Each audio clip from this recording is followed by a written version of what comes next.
I'm Jason Sentney, and this is Working for Wyoming.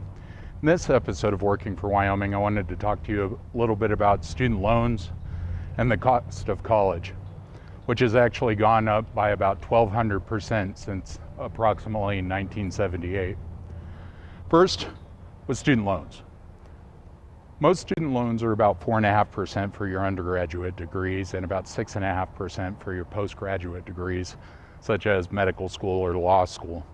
And I think that's a little bit astronomical because it's taking money out of the economy, because I currently have spoken with a couple and they're currently spending approximately $1,200 a month just to pay off their student loans. Now that's about 20% of their income, which is a little bit ridiculous. A lot of that money could be going back into the economy, helping stimulate our economy and creating jobs here in the United States. Now, part of my solution to the interest rates, or the inflated interest rates on student loans, is capping that off at about 2%. Now, I know a lot of financial institutions will be up in arms saying I'm cutting into their profit, but in the long run, it'll stimulate the economy and they'll actually increase the amount of students going to school and increase the amount of students getting student loans. So if you cap that at 2%, all new students will be able to go with the 2% interest rate. And for all students that currently have student loans, you'll be able to refinance at 2% or less, depending on which financial institution you'll go to.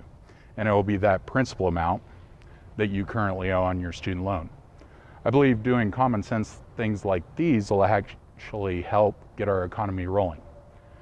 Now, to talk about the rising cost of college, with it going up 12% since the late 70s, that's a tad bit ridiculous. There's more universities, there's more private colleges, there's more online colleges, and I don't see why it should be that much. So I am calling for a congressional investigation into the rising costs of college. There's also currently regulations on the books where there was a group of private colleges that actually wanted to lower tuition, but they were kept from doing so because of current regulations on the books, because it said they were price fixing because it was a group of them trying to lower tuition. Now, I think we need to take some common sense measures and actually stop regulations like that.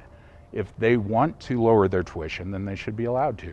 It'll help them compete with state institutions and community colleges.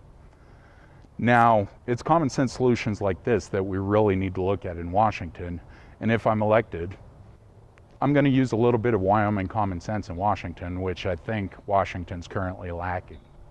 Now, in this portion of the video, this is where we answer questions from the viewers like you. Dave from Casper actually asked me, recently there was a new speaker in the House elected. How do you feel about that? Well, Representative Ryan wasn't my personal best choice. When he came up with the Ryan budget in the past, it cut things from veterans, it cut things from senior citizens and impoverished children. I don't agree with that. Don't get me wrong, I understand that we're doling out way too much money in quote unquote entitlements, but to cut funding from veterans and senior citizens, maybe we should look at corporate subsidies first. Now, in regards to him being Speaker of the House, he's only been in office for maybe a week, so I think the jury's still out on whether I think he could do a good job or not. Maybe you should ask me that a couple months from now to see if he's sticking with partisan politics or he's actually doing what's best for the country. I hope that answered your question.